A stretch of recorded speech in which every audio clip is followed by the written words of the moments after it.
Bonjour et bienvenue dans ce dernier épisode d'Amis. Aïe, aïe, aïe, aïe, aïe. C'est triste. Bah oui, c'est triste. Il y a une page qui se tourne. Salut, moi c'est Anaïs et mon père est banquier et quand j'étais petite, il m'emmenait souvent à la banque avec lui et je trouvais ça génial. Ah, une autre expérience. Tu n'as pas entraîné de crack boursier par ta faute. Très bien. Et moi c'est Marie et ça fait tout drôle que ce soit le dernier quand même. Bah oui. C'est donc le dernier épisode, en tout cas le dernier en studio et autour d'une œuvre, puisqu'on va se retrouver le 27 janvier en live au cinéma L'Arlequin pour une vraie dernière en bonne et due forme. Mais c'est la dernière fois qu'on se retrouve dans ce studio, en tout cas dans le cadre d'Amis en tant qu'égale, où je ne serai pas invitée ou des choses comme ça. Et ça fait tout drôle. Je vais te kidnapper, en fait, t'es pas au courant, mais... C'est ça, toi t'as pas l'air du tout. La porte a été verrouillée du studio et en fait, j'ai prévu une petite cage pour toi sous la table et je vais te garder là, pour toujours. Ça va. L'esprit ami va peut-être pas trop perdurer dans ces conditions, mais on verra. De temps en temps, je taperai comme ça sur la table, je dirais « Et toi, Marie, t'en penses quoi ?» Comme Chandler quand il s'enferme dans la boîte. Ah oui, exactement. Pour ce dernier film, on en a choisi un, enfin j'en ai choisi un, qui compte énormément pour moi et donc je suis assez émue. C'est le film qui m'a donné l'amour du cinéma et du merveilleux et du fantastique et des comédies musicales aussi. C'est Mary Poppins. Et des parapluies et des C'est vrai, toits et de anglais. Londres. Enfin, Ouais. probablement tout est né de là, quoi. Même Harry Potter n'est qu'une émanation de ça. Si tu veux. Ouais. Donc bon. On a commencé avec une œuvre qui avait beaucoup de signification pour toi et aucune pour moi, et on se termine aussi avec C'est une ça, œuvre. c'est la boucle est bouclée. C'est ça. Oui, parce que toi, alors, tu pensais en avoir vu des bribes, Oui, mais c'est le cas. oui. Parce que, en fait, quand on a vu le film, t'as dit ça. Spoonful of sugar helps the medicine go down. Tu te souviens pas du tout de cette scène ?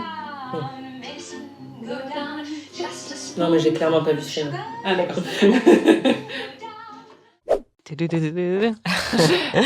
Delightful. Oui, non, je pense que j'avais dû le voir passer à la télé. Enfin, j'ai un souvenir très précis d'être sur le canapé chez mes parents et que ça passe en fond et que ma mère est en train de dire « Ah, Mary Poppins, génial !» Et qu'au bout d'un moment, je suis là « Mais c'est toujours pas fini ce film, en fait. Enfin, combien de temps ça dure ?» Et je pense que je faisais autre chose en même temps et j'avais trouvé ça très long. D'accord. Et tu as aussi trouvé ça très long cette fois-ci ? Ouais, bah c'est un peu long. Oui, c'est un peu long, oui. Mais c'est, j'en savoure chaque seconde. Mais oui, c'est un film un peu long. Ce qui est marrant, c'est que je pense, moi, je l'ai vu plein de fois à l'enfance. C'était un film culte et tout ça. Et il a dû se passer quelques années où je l'ai pas vu jusqu'à l'adolescence ou quelque chose comme ça pendant donc 3-4 ans. Et la première fois que je l'ai revu, j'étais waouh, mais ça n'en finit plus.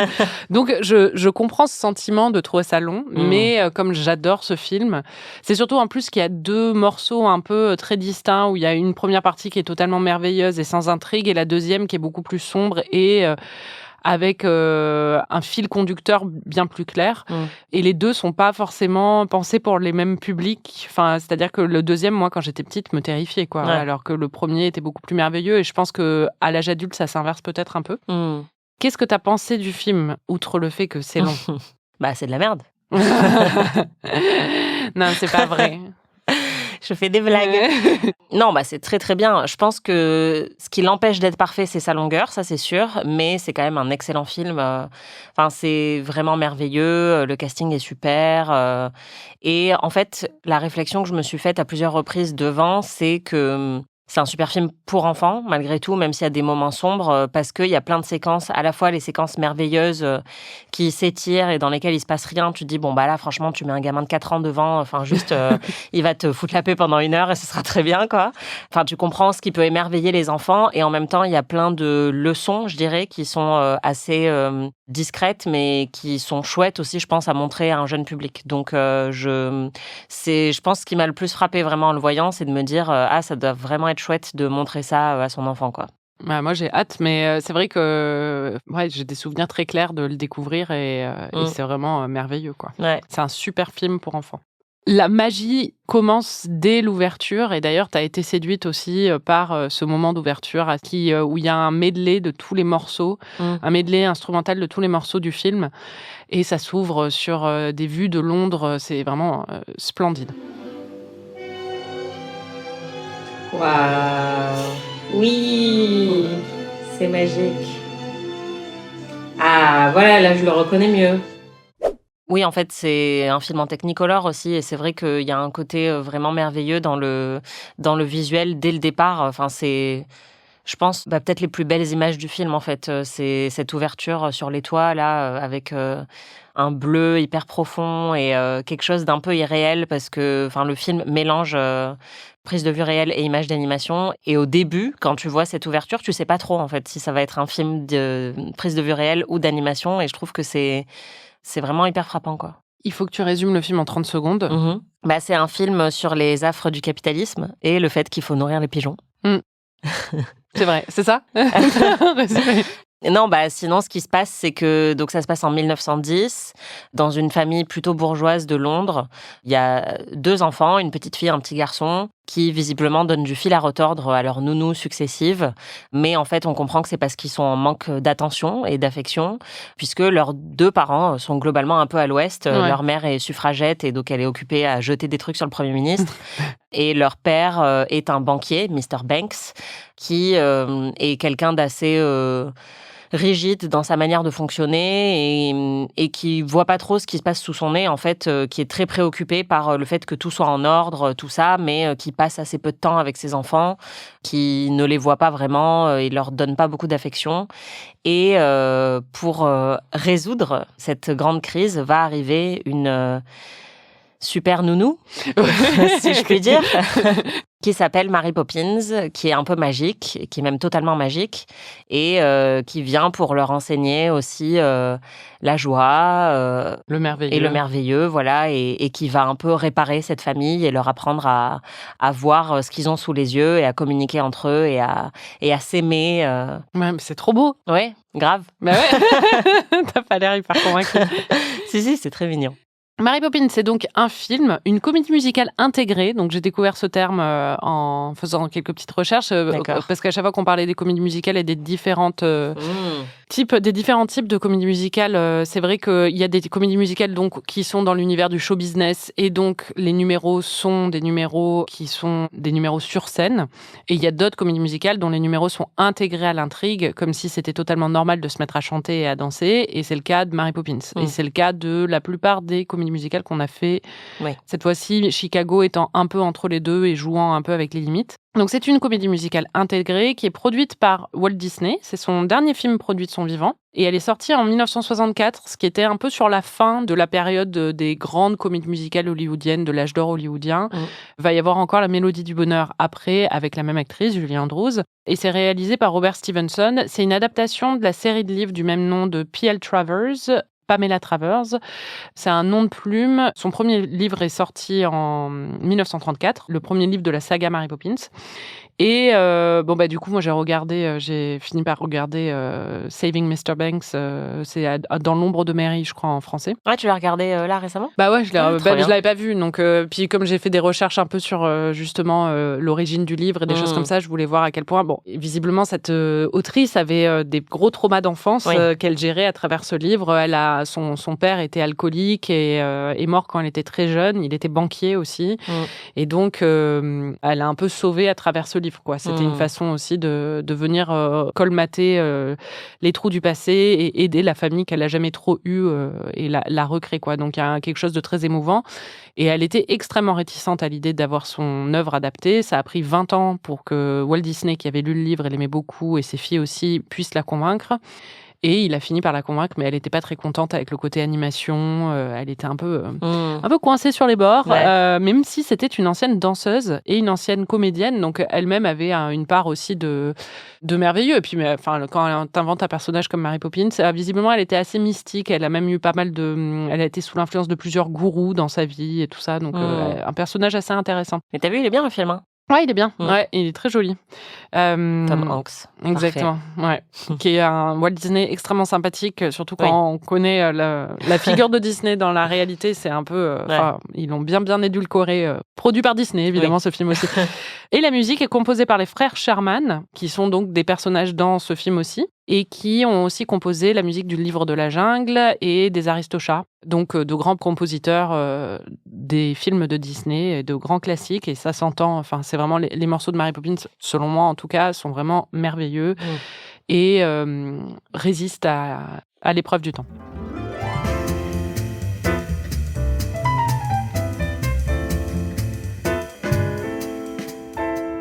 L'action, donc, tu l'as dit, se déroule à Londres, dans une famille bourgeoise. Dans le livre, apparemment, la famille était bien moins riche. Là, c'est vraiment une famille très aisée. Et c'est un univers qui est très, très codifié et qui va être bousculé donc, par l'arrivée de Mary. Il y a Mr. Banks, qui est le père sévère banquier. On va revenir sur lui plus tard, quand on parlera un peu de la morale du film et tout. Mais commençons par le premier numéro musical. C'est un numéro qui tourne autour de la mère, Winifred, qui devait s'appeler Cynthia, visiblement, dans la version de Walt Disney à la base. Et c'est Pamela Travers qui a dit non, il faut que ce soit Winifred. C'est un nom bien plus britannique et bien plus sexy. Ouais, c'est vrai que c'est exactement à ça que je pense quand je pense à Winifred. Exactement. Oh. Mais Winifred, elle est assez cool. Enfin, comment tu la décrirais, toi? Elle est jouée par Glynis Jones. Elle est frétillante. Pétillante. Elle est pétillante, c'est ça. Elle est pétillante, elle est un petit peu excentrique, en fait, un petit peu quirky, comme on dirait chez les anglo-saxons. C'est-à-dire que, en fait, elle correspond quand même pas mal au code de la famille bourgeoise de l'époque, mais comme elle est suffragette, ça donne un petit twist à son personnage, puisque déjà, c'est pas 100% une mère au foyer. Enfin, elle est souvent absente pour mener des actions militantes, etc. Elle est très passionnée par ce qu'elle fait, même si le message politique du film va pas beaucoup plus loin. Enfin, c'est pas non plus hyper radical, quoi, dans la manière dont elle est représentée. Mais ouais, tu sens que c'est plus un exotisme pour eux. Voilà, c'est ça. En fait, c'est pas hyper ancré politiquement non plus. Et elle représente jamais une menace véritablement politique pour qui que ce soit. Ah, au contraire, elle s'écrase dès que son mari arrive, quoi. Ouais. Elle dit, il n'aime pas du tout ça, vous le savez très bien. On a l'impression que c'est plus un hobby qu'une vocation. C'est totalement ça. Et d'ailleurs, à la fin, sa banderole justement de suffragette, elle l'utilise pour faire un cerf-volant à ses enfants. Et donc, il y a l'idée, effectivement, que ce militantisme-là est quelque chose d'assez léger pour elle. Mais ça la rend assez divertissante. Et elle est un petit peu à l'ouest, quoi. Oui, elle se rend pas trop compte de ce qui se passe. Elle est plus douce que son mari, elle est plus aimante, mais elle est pas très présente. Non, c'est ça. Elle prête plus attention aussi à ses enfants, c'est-à-dire que ça l'inquiète quand elle apprend qu'ils ont disparu, etc. Minimum, quand même. Voilà. Mais oui, mais bon, lui, il remarque même pas qu'ils sont pas là pendant un certain temps. Donc, il y a une nuance entre les deux. Mais globalement, ce sont deux parents plutôt absents. Oui. Et donc, on comprend que les enfants, ils veulent juste qu'on les remarque un petit peu, quoi. Les enfants, justement, on a Jane Banks. On ne doit pas la décrire, hein, ou je sais pas, tu avais des trucs à dire sur elle. Non, elle est chum comme son frère. C'est pas facile. Waouh, ok. C'est surprenant parce que c'est vrai que parfois dans des films, et notamment des films Disney, tu vas avoir des enfants un peu parfaits et tout, et là c'est des enfants réalistes, quoi. Ils pourraient sortir d'un film de Ken Loach, quoi. Non, mais ils sont trop mignons, arrête. Ils sont choupis dans la manière dont ils sont écrits. Ça, c'est vrai. Ils sont très attendrissants, mais c'est pas... on dirait pas qu'ils sortent de l'usine, quoi. Ou si. Enfin, on dirait qu'ils sortent d'un shift à l'usine, mais on dirait pas qu'ils ont été fabriqués à l'usine. Alors que parfois, tu pourrais avoir choisi des enfants Disney, tu vois, vraiment hyper beaux, comme le tien. Alors que là, ils sont... clairement, ils ont été déjà... On sent que c'était les enfants de 1960. Ils étaient, tu vois, ils avaient déjà traversé des choses à l'âge de 8 ans. Tu sens qu'ils venaient de loin, quoi. Mais ils ont des cernes, ils ont les dents toutes pourries. Non, mais ils sont charismatiques. Ils ont du vécu. Moi, je les trouve très charismatiques et choupis. Ils sont joués par Matthew Garber. Oui, non, franchement, ils sont très bien. Et Karen Daughtry. Et c'était un duo, en fait, ils sont pas frères et sœurs dans la vraie vie, mais c'était un duo qui a fait 3 films Disney, dont Mary Poppins. C'est un autre que j'ai vu aussi sur un chat, les multiples vies d'un chat. Génial. Voilà, j'avais vu quand j'étais petite, mais j'en ai pas On pouvait pas avoir que des winners chez Walt Disney à l'époque. J'en ai pas gardé des très, très grands souvenirs. Mais bon, ça a perduré assez dans le temps pour que je le voie dans les années 90, quoi. Donc, c'est quand même... Et oui, tu n'as pas été tendre avec ce pauvre Michael. Vraiment, waouh. Putain, on dirait qu'il a 75 ans, cet enfant. Mais il ressemble vachement au père. C'est clair. Il est vraiment affreux, cet enfant. Non. Il part pas avec beaucoup d'avantages dans la vie, quand même. Regarde-moi ses dents toutes pourries. Oh, mais Anaïs. Quoi? Une sale tronche. Le petit, c'est horrible, il est trop mignon.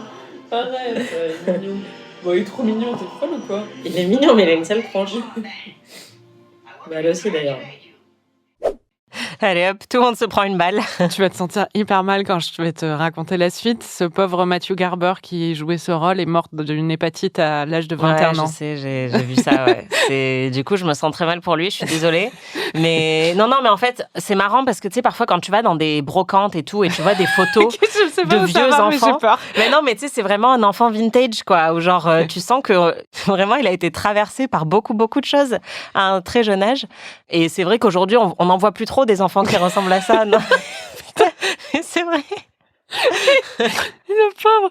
Tu crois pas que c'est aussi juste la façon dont c'est filmé où il y a un côté qui oui, sans doute ça les traits, procédés en fait. voilà un peu photographiques de l'époque, mais même aujourd'hui, enfin quand parfois tu as des enfants qui font un peu vieux avant l'âge et tout, mais oui là il y a effectivement un procédé, je pense qu'il y a aussi ce qu'on retrouve dans les photos de l'époque quand on retrouve des photos des années 60 où tu vois des gens de ta famille et t'es là waouh, qu'est-ce qui lui est arrivé en fait à tonton Albert quoi, parce que vraiment ça va pas du tout. Mais non, je reconnais qu'ils sont super mignons et attendrissants, ce qui est justement tout à leur honneur parce que parce qu'ils sont moches. Ils sont pas aidés quoi. mais non, ils sont très choux et d'ailleurs la scène où on les rencontre vraiment, où ils ont rédigé une lettre pour une annonce en fait pour avoir leur nounou parfaite, ils sont super mignons tous les deux. Ouais. Wanted a nanny for 2 adorable children. Adorable. Well, that's debatable, I must say. If you want this choice position, have a cheery disposition. Jane, I don't... Rosy cheeks, no warts. That's the part I put in. Play games, all sorts. Hurry, nanny. Many thanks, sincerely. Jane and Michael. Thanks. Désolée, on va me dire que je suis adultiste et que je déteste les enfants. Ah bah non, tu détestes pas les enfants, tu détestes les enfants moches. Ouais. Mais je les déteste pas. Non, en plus non, tu exprimes leur mochitude. Voilà, j'annonce les faits. Voilà.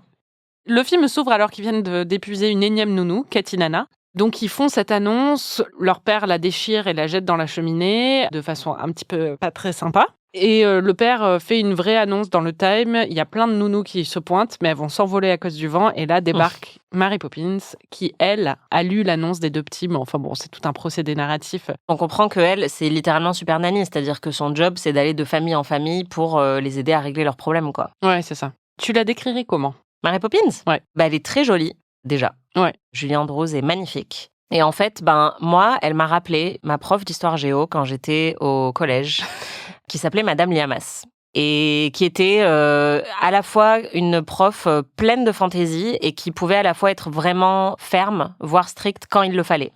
Et je pense que c'est vraiment un exemple d'autorité, qui m'a énormément marquée parce que le fait de réussir à trouver cet équilibre-là, c'est-à-dire de pas s'énerver quand il faut pas s'énerver et d'être au contraire de te donner envie de rêver en fait de plein de choses. Noël nous racontait ses voyages en Chine, mais en même temps, si on faisait quelque chose qui l'avait déçu ou qui lui plaisait pas, elle le disait gentiment mais fermement et ça marchait quoi. Tu te disais ok en fait je l'aime tellement que tu veux pas la décevoir. Voilà, tu veux pas la décevoir. Et Mary Poppins c'est exactement ça. C'est une femme magique qui est pleine de fantaisie, qui a un ego assez qui est narcissique, assez marrant, qui adore se regarder dans le miroir, qui dit qu'elle est parfaite, qui aime bien quand elle boit du sirop pour la toux, il a un goût de rum punch. Il y a quelque chose de subversif et de anti-conventionnel chez elle, mais en même temps, elle est stricte quand il faut l'être, et donc elle arrive, elle se présente à Mr. Banks, et en fait, ce qui est très marrant, c'est qu'elle inverse les rôles, puisque c'est elle qui lui dit, elle est limite plus ferme que lui. Ah oui, c'est elle qui le recrute, quoi. Elle recrute la famille. Elle a beaucoup d'assurance, et à la fin, elle lui dit, bon, écoutez, je suis quand même pas trop sûre, donc on va prendre une semaine comme période d'essai, et puis je vous donnerai ma décision à la fin. On second thoughts, I believe a trial period would be wise. I'll give you 1 week. I'll know by then. I'll see the children now. Thank you. Et donc évidemment, lui, il est complètement bouche bée parce que il n'a pas l'habitude qu'on lui parle comme ça, et encore moins qu'une femme qui veut avoir un job de nounou lui parle comme ça. Donc elle s'immisce totalement en fait dans la vie de cette famille plus qu'elle n'est recrutée. Et donc c'est très très chouette. Enfin, elle a une autorité qui est extrêmement plaisante, et donc c'est là aussi que je me dis c'est génial pour les enfants parce que ça montre que l'autorité ça peut être quelque chose d'extrêmement charmant et fun quand c'est fait avec les bonnes méthodes et pour les bonnes raisons. C'est-à-dire pas pour opprimer les enfants ou les empêcher de rêver, mais vraiment juste pour leur donner un cadre et leur apprendre des règles, quoi. D'ailleurs, son premier morceau incarne totalement cette idée. C'est Spoonful of Sugar Helps the Medicine Go Down. Donc, le morceau de sucre qui aide la médecine à couler. Mais en fait, bon, c'est que ajouter un petit peu de sucre aide à faire passer des choses qui sont moins agréables. Et donc, ce morceau, il est chanté alors qu'ils rangent leur chambre, ce qu'ils n'ont aucune envie de faire. D'ailleurs, quand elle leur dit, ils sont en mode « Ah non, mais c'est pas possible, je pensais qu'on allait jouer. » Et en fait, elle dit que tous les jeux peuvent être utiles à leur manière. Et qu'on peut tout transformer en jeu. Voilà, exactement. Et donc, en fait, elle leur montre, moi, c'était mon plus grand rêve. Et j'ai essayé plein de fois quand j'étais petite de claquer des doigts et de ranger des trucs dans ma chambre. Ça n'a jamais marché. Mais ce moment où vraiment ça a été filmé à l'envers, d'ailleurs, les tiroirs, en fait, ils les ont vidés pour les remplir. Enfin, bon, bref. Parce qu'en fait, ils claquent des doigts et tout se range comme par magie, pour ceux qui n'ont pas vu Mary Poppins, alors qu'elle chante cette chanson, justement. Et c'est vraiment l'incarnation de ce mix entre merveilleux, magique, réjouissant et enfantin, et en même temps, bah ouais, mais il faut ranger la nurserie, on va pas aller se balader avant que vous ayez rangé votre bordel. Et donc, il y a une fermeté là-dedans aussi, qui est assez géniale. T'as aimé ce morceau ? Ouais, c'est génial. Bah, moi, je pense que c'est mon moment préféré du film, en fait. Bah, j'ai bien compris, parce qu'après, tout le reste du film, Anaïs répétait « Je veux qu'on retourne dans la nurserie et qu'on range la nurserie. » Ouais, je veux qu'on range la chambre. Et en plus, c'est là qu'on découvre donc la personne qui incarne Mary Poppins est Julie Andrews, et elle a une voix merveilleuse.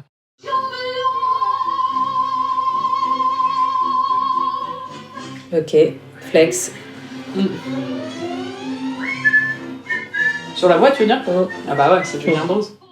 Sache que c'est même elle qui fait le sifflement du petit oiseau. C'est Julie Andrews qui le fait. Magnifique. Et une femme aux multiples talents. C'est ça. Julie Andrews, pour la petite histoire, c'est Walt Disney qui l'a approché et qui lui a demandé, il n'y a pas eu de casting, c'est lui, il avait repéré dans une production de Cendrillon sur scène, non, à la télé. Et il a voulu que ce soit elle, sa Mary Poppins. Il a même été prêt à attendre qu'elle accouche parce qu'elle était enceinte et à reporter le tournage pour elle. Et en fait, pour la petite histoire, Julie Andrews, elle était devenue célèbre quelques mois avant. Elle a à peine 20 ans, enfin, elle est au début de la vingtaine au moment de Mary Poppins. Elle était devenue célèbre quelques mois avant, sur scène à Londres, en jouant My Fair Lady, qui est donc une adaptation de la pièce Pygmalion en comédie musicale, et qui va ensuite être portée à l'écran au même moment que Mary Poppins, sauf que Julie Andrews ne va pas être retenue pour le rôle, parce qu'elle n'est pas assez star pour le studio hollywoodien qui adapte My Fair Lady. Donc, ils refusent de la prendre, elle se fait snobber complètement. Ils vont prendre à la place Audrey Hepburn, grande actrice, mais qui ne chante pas.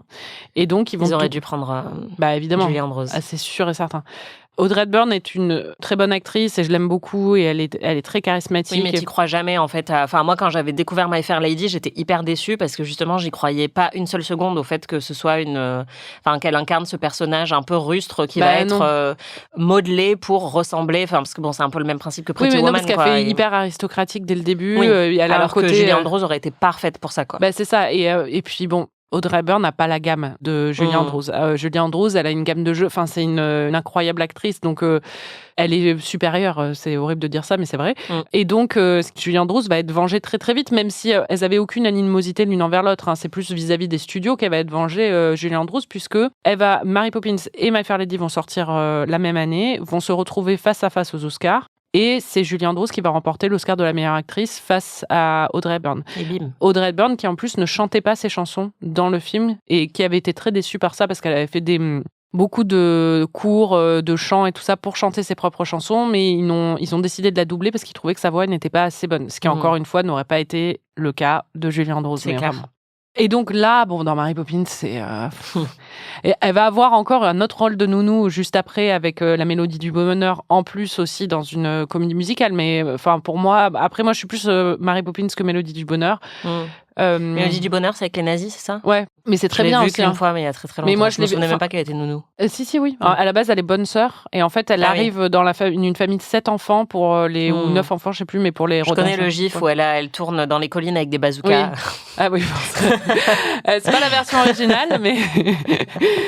mais bref, donc, elle est géniale en Mary Poppins. Enfin, je pense que t'es d'accord. Ah oui, elle est géniale. Bah vraiment, oui, elle a un tel Elle fait le charisme. film, elle est tellement belle, charmante, talentueuse. Maline aussi. Enfin, ouais. elle a un petit côté cheeky dans sa façon d'incarner le Et en rôle. fait, c'est vraiment... Enfin, là, le contraste est frappant quand tu parles de My Fair Lady, justement, parce qu'elle a un côté plus populaire, entre guillemets, ou en tout cas, enfin, quand elle arrive, elle a aussi quelque chose où elle semble ne pas répondre entièrement au code de la féminité de l'époque. Enfin, moi, ça m'a marqué, mais la manière dont elle se tient, sans être forcément garçon manqué, même pas du tout, elle a quand même un côté un peu... Martial, plus que... Ouais, qui tranche vraiment avec les autres personnages féminins qu'on peut voir dans les films de cette époque.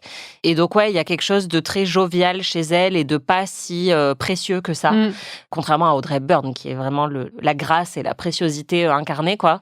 Et ça la rend très amusante et, ouais, hyper charismatique. Enfin, t'as envie de la fixer pendant tout le film. Oui, et puis c'est marrant parce qu'elle est tout le temps en train de nier le fait qu'elle puisse être magique ou des choses comme ça, mais elle s'en amuse aussi. Donc il y a un jeu là-dessus qui est hyper intelligent et qu'elle incarne très très bien. Ouais. Elle a un sac magique. Ça, c'est le premier élément de magie qu'on découvre avec elle. Enfin, elle vole aussi. Ouais. Elle arrive en volant. Mais elle ouvre son sac magique et elle sort plein de trucs immenses dedans. Une très jolie lampe. Voilà. Elle a aussi pour mesurer, elle a un mètre magique. Dans le sens où il est unique et il va, par exemple, il est très Anaïs Bordage, adore les raclettes et faire du snow. C'est très saisonnier comme description. Adore les raclettes et les films d'horreur. J'ai noté parce que effectivement, en fait, quand elle mesure les gens, au lieu que ça donne leur taille, ça donne des qualificatifs. Oui. Là, quand elle mesure les enfants, lui, le petit, c'est extrêmement têtu et méfiant, et la petite, c'est prompte à glousser. Oui. Et je me suis dit, si on se taguait, tu serais clairement prompte à glousser. Et je sais pas si je suis très têtue, mais je suis extrêmement méfiante par contre. Donc, je me suis dit que ça nous décrirait bien. Ouais. Et elle est parfaite en tout point. Ouais, voilà. Mais de tous ces... Ça, c'est Aurélie. Oui, c'est ça, notre productrice. De tous ces accessoires un peu magiques, c'est lequel ton préféré? Si tu devais en avoir un? Bah, le sac. Ah ouais, enfin, déjà avoir un sac dans lequel tu peux tout mettre, enfin, je sais pas qu'est-ce qu'il y a de mieux sur Terre, en fait. Enfin, c'est une de mes plus grandes prises de tête. En fait, j'ai énormément de sacs. Je change en permanence, justement, parce que chaque gabarit correspond à un objectif très précis dans la journée. Et je suis toujours frustrée de pas pouvoir transporter plus de choses avec moi. Donc, clairement, enfin, pour moi, il y a rien de mieux, quoi. Ni de plus pratique, en fait. Mais elle a pas tant de trucs que ça, parce qu'elle a son parapluie, son sac et le mètre, mais... Oui, c'est vrai. C'est tout, quoi. Moi, j'adore son parapluie. Ouais. Il est trop stylé. Mais ouais, j'allais dire, il faut le porter. En même temps, le sac, il faut le porter aussi, mais ouais, non, le sac, vraiment, si je pouvais avoir ça à Noël, je serais ravie. Ah bah, un bon entendeur. Ouais, voilà.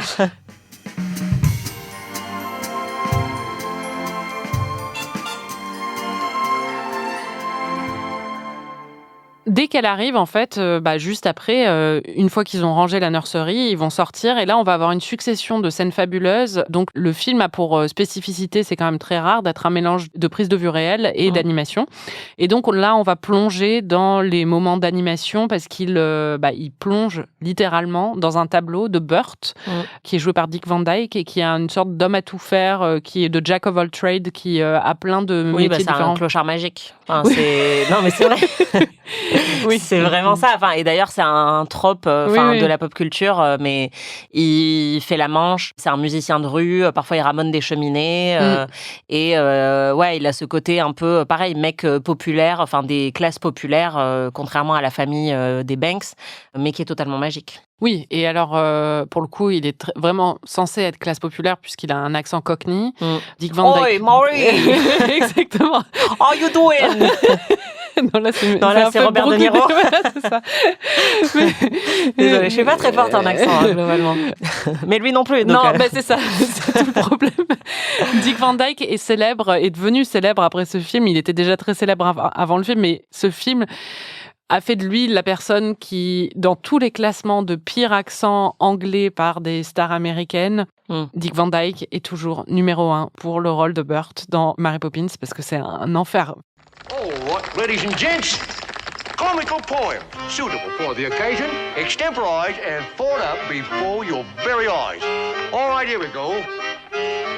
Room in for everyone, gather around.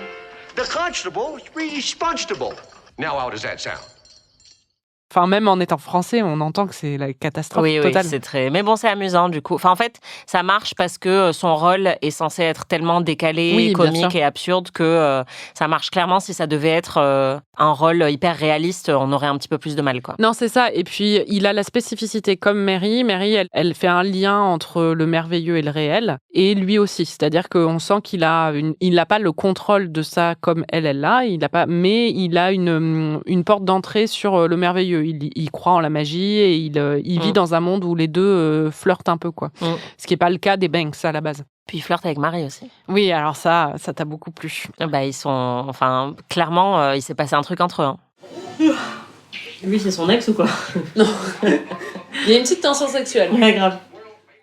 Et alors, dans ce segment animé, qui est un peu long. Je pense que c'est le plus long à l'âge adulte. Ouais. Il y a 2 ou 3 numéros musicaux, quoi. Il y en a un qui est devenu culte, c'est donc Supercalifragilisticexpialidocious. Supercalifragilisticexpialidocious. Ouais. Sex. Non. Stisex. Supercalifragilisticexpialidocious. Voilà, bravo. Loud enough for all we sound precocious.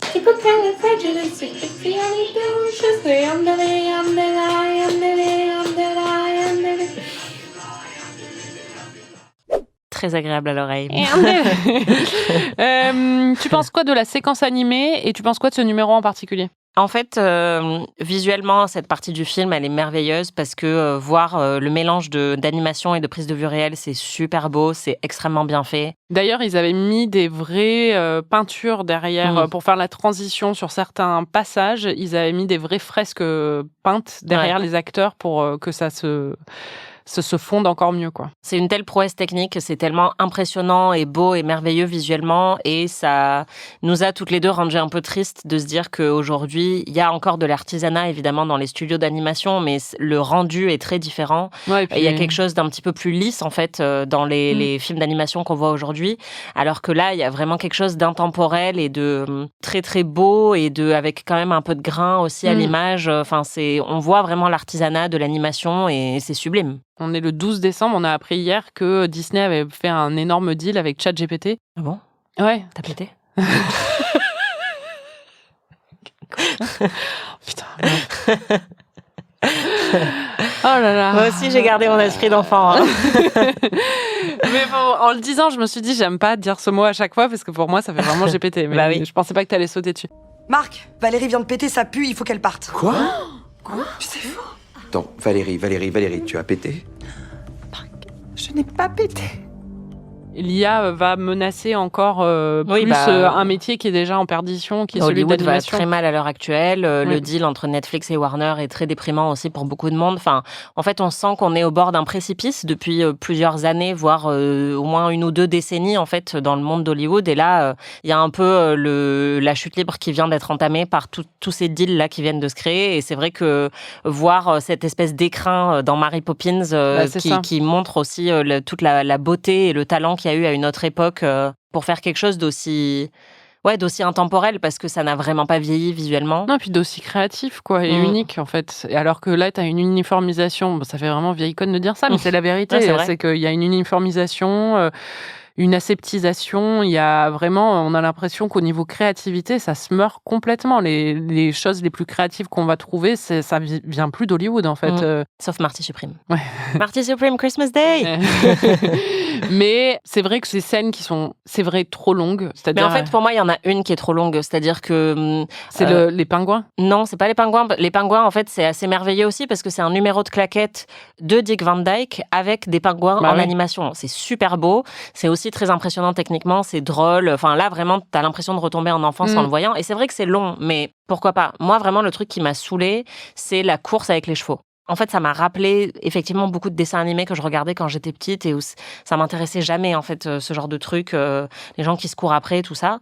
Ça m'a même rappelé, en fait, je pense, l'anxiété que j'ai pu ressentir devant certains Bip Bip ou Tom et Jerry, où tu sais, quand il y a vraiment le truc de course-poursuite comme ça, où tu sais, ça crée un peu d'adrénaline, mais aussi un peu de peur quand t'es très très jeune. Et là, ça m'a un peu rappelé ça, où j'avais envie que ça se termine. Donc pour moi, c'est ce passage qui est trop long. Après, il y a un côté merveilleux parce que je pense, pour l'avoir vu petite, je sais que par exemple, quand j'étais sur des manèges à chevaux, tu vois, je pensais à Mary Poppins et au fait que le cheval pouvait partir et s'aventurer dans la campagne. Tu vois, en fait, ce que j'adore, c'est le moment où ils sont sur des chevaux de manège et où les chevaux de manège s'envolent et ça, c'est magnifique. Enfin, là, encore une fois, même techniquement, en fait, c'est tellement impressionnant de voir ces effets spéciaux-là qui ont plus de 50 ans, qui sont magnifiques.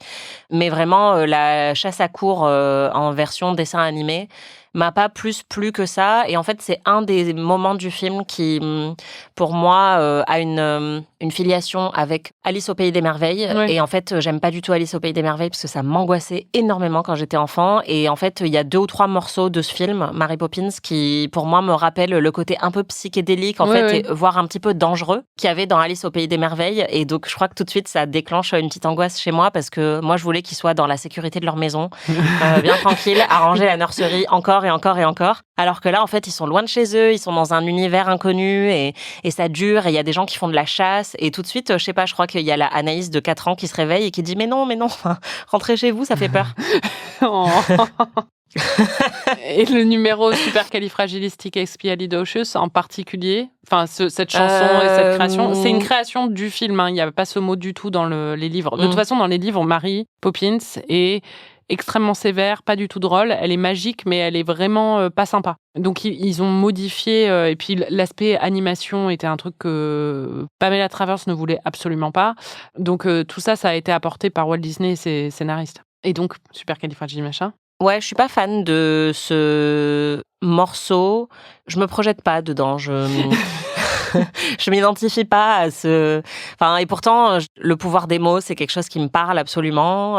Mais là, ouais, j'avoue que je comprends pas trop ce que ce morceau essaye de nous dire. Je comprends que c'est apporter un peu de fantaisie, même dans les moments les plus tristes ou confondants de notre existence, essayer de prendre un peu de hauteur et d'y trouver un peu d'humour et d'absurdité. Et c'est ce qui va se produire pour le père à la fin, puisque ce mot-là va être un déclencheur pour sa transformation. Mais je suis pas si fan que ça. Je trouve la mélodie plus crispante qu'autre chose. Ouais, elle est répétitive et un peu crispante, mais Mais je comprends encore une fois que pour un enfant, ça doit être hyper ludique et génial d'essayer de prononcer le mot et de regarder ce numéro-là. Et puis c'est la fin un peu effrénée de ce passage où il y a beaucoup de choses, mais du coup que cette fin soit presque un peu hyper active, je trouve que ça fait sens. Mais c'est les frères Sherman, je crois, qui ont trouvé cette idée parce que ils essayaient de trouver quelque chose qui pourrait ramener de cet univers. Et à la base, ils pensaient à un objet. Et en fait, au final, ils se sont dit, pourquoi pas un mot, en fait. Et c'est vrai que le mot revient après plusieurs fois dans le film et devient une sorte de... c'est le symbole, en fait, de toute la fantaisie de ces enfants. Et les domestiques de la maison des Banks commencent à l'utiliser aussi. Et il y a vraiment que le père qui n'arrive pas à le prononcer et qui ne comprend pas l'intérêt de ce mot. Et je crois qu'il dit littéralement ça. Donc oui, ça devient un peu tout le symbole de ce que Mary Poppins veut injecter dans cette famille-là.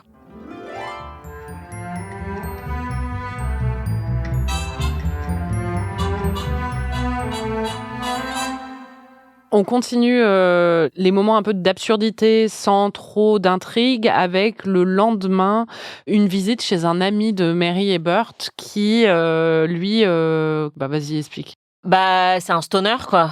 Il est totalement foncedé et en fait, il est pris par des crises de rire qui font qu'il monte au plafond et qu'il n'arrive pas à redescendre. Voilà, wink, wink. Il est défoncé par le rire. J'aime pas trop le décor de cette séquence. Il y a quelque chose d'un peu sombre aussi. C'est un peu glauque. Un peu glauque avec le vieux monsieur qui rigole. Et ça aussi, ça évoque énormément. C'est une des autres séquences qui évoque énormément Alice au Pays des Merveilles, avec la partie de thé, un peu magique, puisque les enfants aussi se mettent à s'envoler avec Bert et Mary Poppins et ils prennent le thé dans les airs, collé au plafond, en riant un peu de manière absurde. Et c'est à la fois assez charmant. J'ai quand même rigolé, mais le décor manque de de merveilleux, justement. Il y a d'autres passages du film où tu sens aussi que les décors ont quelque chose de vraiment merveilleux et enfantin et impressionnant. Et là, bon, il est dans son vieux grenier, un peu tout marron. Quand j'étais petite, j'aimais pas. Ouais. C'était pas glam. Ouais, c'est pas glam du tout. Je comprends pas. Il n'y a rien à comprendre. D'accord. Je crois que les scénaristes ont découvert la weed en fait quand ils ont écrit ces morceaux.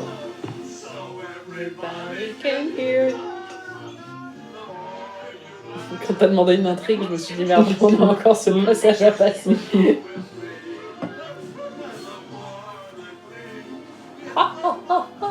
The more... Moi je veux les voir ranger la chambre quoi.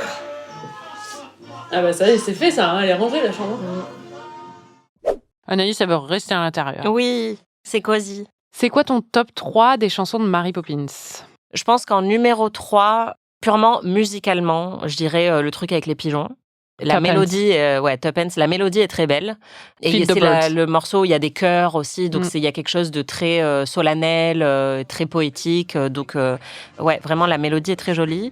En numéro 2, je pense que c'est la chanson de fin, Let's Go Fly a Kite. C'est merveilleux, c'est hyper entraînant et c'est une chanson qui reste en tête aussi longtemps après.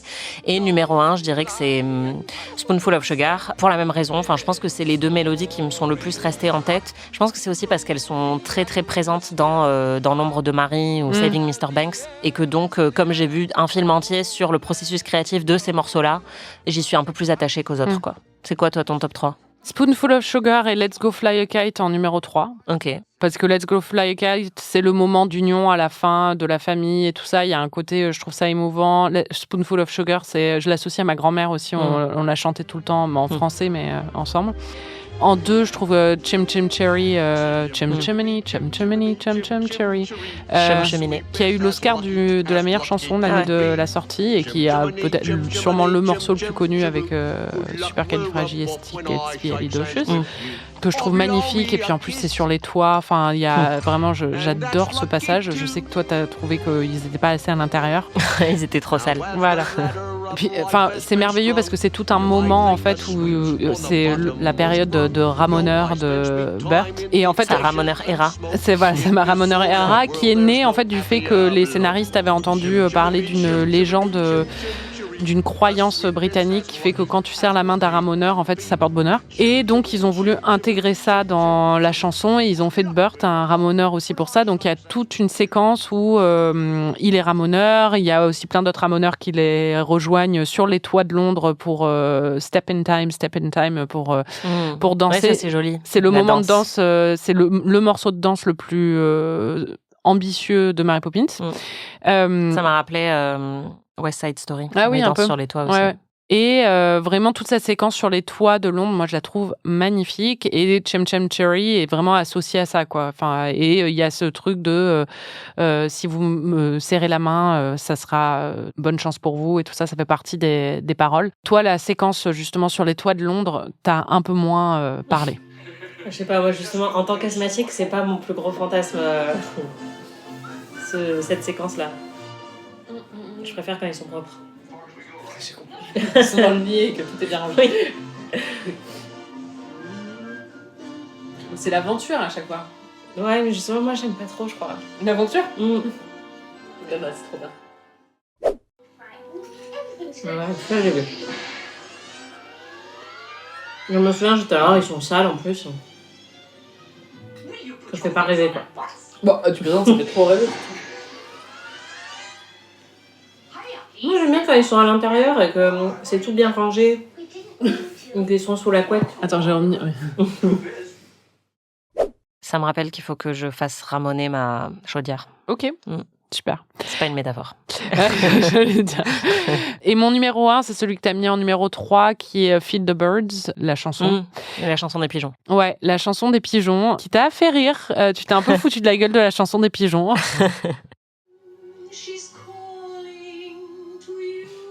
Elle leur a chanté une comptine sur la SDF de la cathédrale pour les endormir. En fait, c'est ma chanson préférée. Mais oui, c'est ça. D'accord.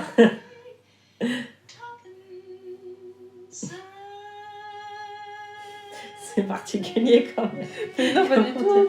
Laissez-moi vous conter l'histoire de cette dame SDF avec ses pigeons. Ah oui, mais c'est... tu vois, mais c'est en fait que la plupart des gens l'ignorent et passent à côté sans la voir et qu'en fait elle a un rôle quoi. Oui. Et un rôle qui est peut-être plus beau que celui de la banque. Ouais, ça c'est sûr. Elle est recouverte de pigeons. C'est pour ça qu'on la voit pas aussi. Oui. C'est vrai. Donc c'est une berceuse que chante Mary à Jane et Michael. Mary, c'est ta nounou. Oui, mais elle s'appelle Mary aussi. Oui, mais c'est Mary. Oui, mais je dis pas Mary Poppins. Non, on dit Mary Poppins, c'est vrai. Oui, mais Mary, c'est vrai que la nounou de ma fille s'appelle Mary aussi, M-A-R-Y, comme Mary Poppins, mais on l'appelle Mary. Parce que je m'appelle Marie aussi, donc ça évite les confusions. Bref, Mary Poppins leur chante une chanson et elle sort un snow globe, une boule de neige, avec Saint-Paul, la cathédrale Saint-Paul à Londres, parce que le lendemain, Jane et Michael vont aller avec leur père au travail, à la banque. Et donc, elle leur dit, sur le chemin, prêtez attention, parce que la plupart des gens ne la voient pas. Il y a cette dame, avec juste deux pennies, vous pouvez nourrir les oiseaux. Alors bon, les gens qui n'aiment pas les pigeons vont être outrés par cette proposition. Ils trouvent ça dégueulasse. Mais en fait, c'est, pour moi, déjà, je trouve que la chanson est magnifique. Vraiment, elle a une voix sublime. Et puis, il y a la partie des chœurs, en fait, que je trouve très, très belle et qui est reprise après dans un moment qui, moi, me fait toujours pleurer quand Mr. Banks va tout seul la nuit à la banque pour se faire licencier et il sait ce qui va se passer. Il y a un côté très solennel qui est vraiment très très beau.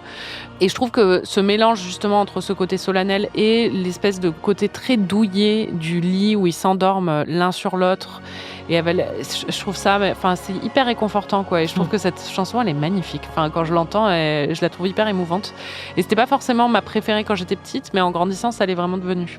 C'est aussi ce morceau qui introduit un peu le moment de l'intrigue, en fait, dans ce film, et le moment de la morale de ce film. Il y a plusieurs choses qui se jouent à ce moment-là, surtout autour de la figure du père, mais comment tu résumerais la morale si tu devais la résumer ? C'est un peu ce que je disais au début, c'est sur le fait que l'argent corrompt tout, et que c'est mal, le capitalisme, et qu'il faut être... présent pour sa famille et être un bon père de famille et aussi que les pères ont besoin d'aide, ce que nous dit le personnage de Burt à un moment. Oui, c'est marrant, à un moment tu as résumé la morale à tes yeux, ça m'a fait rire. C'est un film socialiste en fait. Mais de ouf. C'est marrant parce que j'écoutais tout à l'heure une émission de France Culture de philo sur Mary Poppins. Et il y a Fanny Beuret qui est maître de conférence spécialiste en études cinématographiques et qui est spécialiste, qui a écrit un livre sur les comédies musicales, qui elle disait justement que c'était un film au final qui a l'air peut-être de critiquer ces valeurs-là, mais que dans l'histoire de la comédie musicale, c'est assez typique de détruire des valeurs pour après les réintroduire à la fin pour les rendre presque encore plus fortes. Et qu'en fait, il y a quand même une éthique protestante un peu dans ce film avec la valeur du travail, quoi, et du travail bien fait, notamment à travers le personnage de Burt et même à travers le personnage de Mary, qui en fait un film qui, au final, est plutôt capitaliste. Mais en même temps, quand elle disait ça, quand j'écoutais ça, je trouvais ça hyper intéressant parce que c'est vrai. Mais en regardant le film, on a un peu l'impression, tu peux le regarder aussi avec un prisme où tu te dis que c'est un film qui est très très critique du pouvoir de la banque, de l'avidité, de la cupidité des banquiers, de la manière dont les codes et les attentes qui sont placées autour de figures masculines ou des choses comme ça les détournent de ce qui est vraiment important dans la vie, c'est-à-dire pas leur statut social mais leur famille et leur connexion. Et donc tu peux totalement lire, pour moi c'est très clair que le film dit aussi ça, quoi. Mais c'est vrai qu'il est peut-être pas aussi, même ce serait surprenant qu'un film soit aussi un film de Walt Disney à cette époque soit si à gauche que ça, tu vois. Ouais, après, je suis d'accord avec l'analyse dont tu parlais. Au final, c'est pas si à gauche que ça, dans le sens où ce qui se passe à la fin, c'est que la famille est ressoudée, reconsolidée, et que donc on a une unité familiale hyper solide, qui n'a pas besoin justement de nounou pour s'occuper des enfants parce que les parents vont être présents, etc. Donc on peut voir quand même un certain conservatisme aussi à la fin. Ah mais c'est même pas juste dans ça, c'est dans le fait qu'il est réinstallé à la banque, et qu'au final, tu vois, c'est juste t'as les vilains banquiers, les gentils banquiers. C'est pas nécessairement le système financier, le capitalisme en soi qui est Non, c'est ça. En fait, je pense que même s'il s'appelle Mr. Banks, tout ça, je pense que la banque en soi n'est pas vraiment effectivement ce qui est critiqué par le film. C'est plus je pense que c'est le métier qui est le plus approprié pour un homme de l'époque pour représenter en fait le rôle traditionnel d'un père de famille à l'époque et le métier qu'il aurait pu avoir. Et c'était le métier du père de Pamela Travers aussi, donc je pense que... Ouais, mais effectivement, moi je trouve que... c'est pas un film très radical, de la même manière que le personnage de suffragette de la mère n'est pas radical politiquement. Là aussi, le personnage du père porte pas un message si radical que ça, parce que c'est pas lui qui prend la décision déjà d'arrêter de travailler pour la banque, c'est la banque qui le licencie. Donc il y a pas non plus cette prise de conscience de sa part de dire je me casse quoi, je veux être présent pour mes enfants. Il y va un peu la mort dans l'âme, tout ça. Et à la fin, la grande victoire, c'est qu'effectivement il retrouve un super poste. Donc, le message n'est pas si subversif que ça, au final. Je pense que c'est plus sur... en tout cas, moi, ce que je trouve de plus intéressant, c'est plus sur la crise du père et de sa masculinité, dans le sens où il a vraiment ce rôle de provider, de celui qui ramène du gagne-pain et qui est en même temps totalement déconnecté de ses émotions, qui n'arrive jamais à se réjouir, en fait, de quoi que ce soit et qui est même agacé par la joie des autres. Quand il dit « fermez la fenêtre, les oiseaux m'embêtent parce que les oiseaux sont en train de chanter, etc. » Moi, c'est ça qui me touche le plus. C'est plus l'aspect un peu... robotique et un peu dépressif du père, plutôt que son rôle dans la banque où effectivement ça me touche pas plus que ça. Il est joué par David Tomlinson, le père, et en fait il va avoir une trajectoire où il est tellement agacé par Mary Poppins et ses aventures qu'il va embarquer ses enfants à la banque, un peu sur la suggestion de Mary Poppins aussi. Et ça va être une catastrophe parce que les enfants veulent donner leurs 2 pennies à la dame au pigeon, ils ne veulent pas la donner à la banque. Et donc ça va créer un crack, il va y avoir un effondrement total. Et lui, c'est un effondrement de sa vie aussi et de tout ce qu'il avait bâti jusque-là, mais aussi de l'illusion dans laquelle il vivait. Et pour moi, en fait, même si c'est pas lui qui quitte la banque, la façon dont il se rend le soir, il y a une dignité là-dedans, mais il y a aussi une résignation et le fait qu'il veut pas, en fait... condamner ses enfants quand il lui demande de le faire et tout ça, parce qu'il comprend ce qui est important et cette destruction de tout ce qu'il avait bâti lui permet de voir ce qui compte vraiment, quoi. Donc moi, je pense que quand même, il y a un message assez fort autour de ça, et autour de son personnage à lui. T'as été un peu agacé, je pense, en tout cas pendant le visionnage, t'avais l'air de l'empathie que le film éprouve envers ce personnage-là. Bouh. Qui ? Le père. Pourquoi ? Parce que c'est un nul père. Non, là, il prend conscience, justement. Ouais, mais du coup, c'est trop facile. Il va être présent pour ses enfants parce qu'il s'est fait virer, quoi. Non, mais attends de voir la suite. Ouais, je maintiens. Ah ouais ? On est ému par le fait qu'il soit pas à la hauteur émotionnellement pour ses enfants et présent émotionnellement pour ses enfants, mais on est du côté des enfants quand même dans la plus grande partie du film, c'est-à-dire qu'on n'est pas assez aux côtés du père pour avoir vraiment de l'empathie pour lui. En tout cas, moi, je ressens pas trop d'empathie pour lui. L'histoire est triste. C'est triste de voir ces enfants qui sont un peu déconnectés de leur père et de voir que lui n'arrive pas vraiment à communiquer avec eux. Mais en fait, on n'est pas avec lui pour voir ses états d'âme ou tu vois, la grande partie de l'histoire, la plus grande partie de l'histoire se focalise quand même sur encore heureux, j'ai sur pas les envie de enfants. voir ses états d'âme pendant 3 heures, mais tu comprends quand même je sais pas, pour moi le moment de la marche, c'est aussi parce que la musique est magnifique, mais il y a un truc quand il se rend justement de nuit et qu'on le voit marcher sur le parvis de Saint-Paul, tu vois, et se rendre il sait qu'il va être démis de ses fonctions, que c'est l'humiliation la plus ultime pour lui, quoi, pour un homme de sa condition et tout. Il y a quelque chose de, je sais pas moi, sa dignité dans ce moment-là et sa résignation et tout ça, je trouve ça très émouvant et je trouve qu'il n'y a pas forcément besoin d'avoir énormément de... on a assez de contexte dans le film pour comprendre l'ampleur du truc, quoi. Ouais, non, mais je reconnais que c'est une scène qui est triste et tout, mais je pense que c'est personnellement pas ce qui me touche le plus, en fait. Ouais. Je pense qu'il y a d'autres choses, tu vois, qui vont appuyer sur un bouton et direct, ça m'émeut énormément. Ça, en l'occurrence, je te dis, moi, mon père était un papa poule banquier, donc j'arrive pas à me projeter dans ce...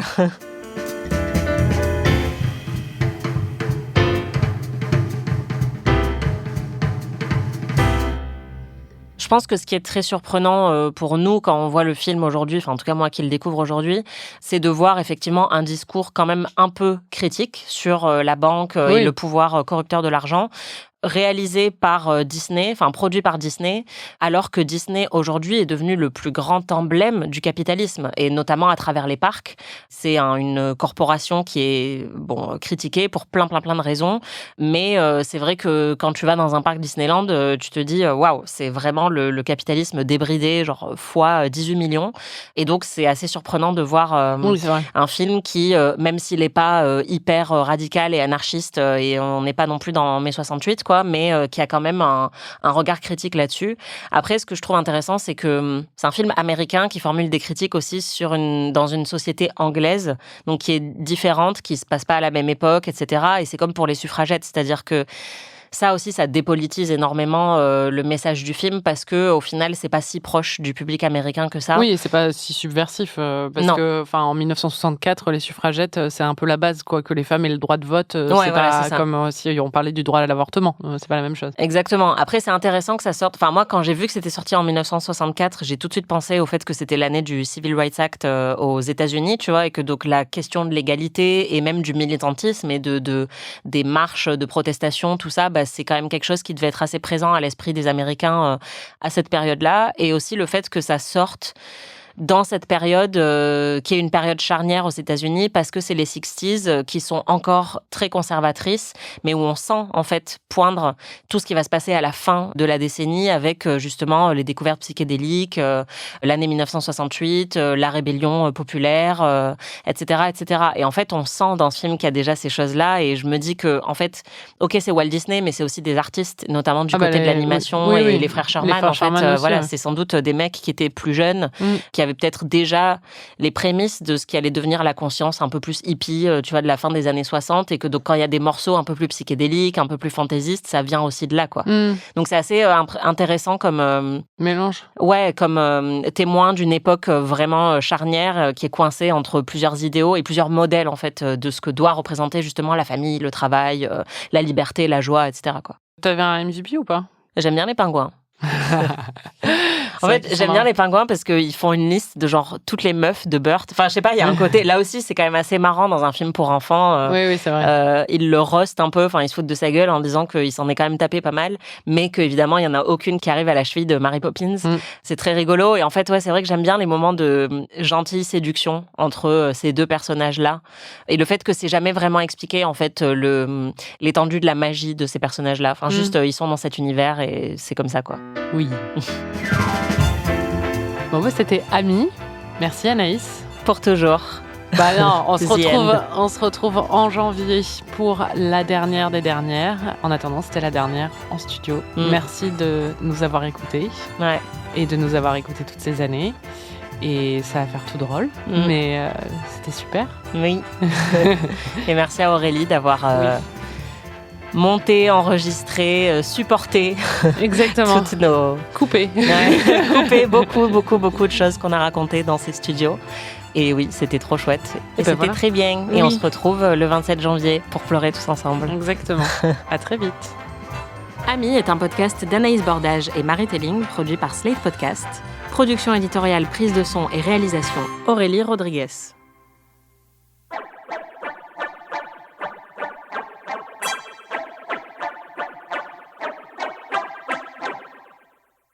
Ouais. Ça sent le faux vieux, ça. T'as raison. Ça sent le faux vieux. Ça sent que c'est un acteur de 33 ans. C'est un acteur qui a... Je te dirai qui c'est. Yeah. C'est Dick Van Dyke? Oui. Jane and Michael Banks. Oh, le pauvre. Bon, moi, j'ai été éduquée comme ça. C'est bon? C'est bon pour moi.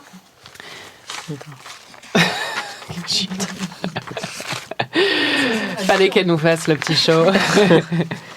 Non, mais attends. Ah, c'est bon.